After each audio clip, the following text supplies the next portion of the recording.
Diyos ko, itong bata na to. Matutulog na sana kami. Bigla tumayo, akala ko papunta sa CR.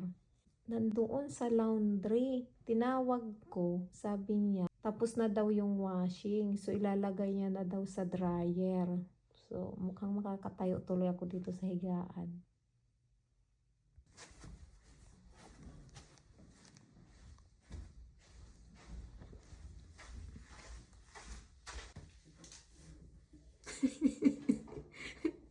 Tiyan mo naman, matutulog na kami. Nilagay niya pa talaga doon. Ang bait-bait talaga ng baby ko, oh. Mukhang sumabit pa ata yung bra. Nangyari, Der?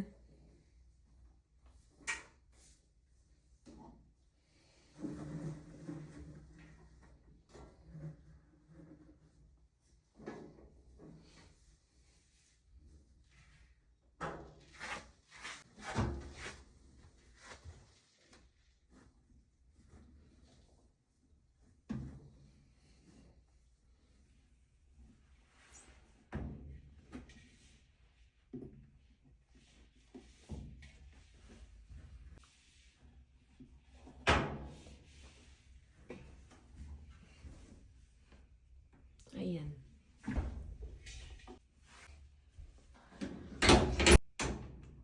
Then, this was present.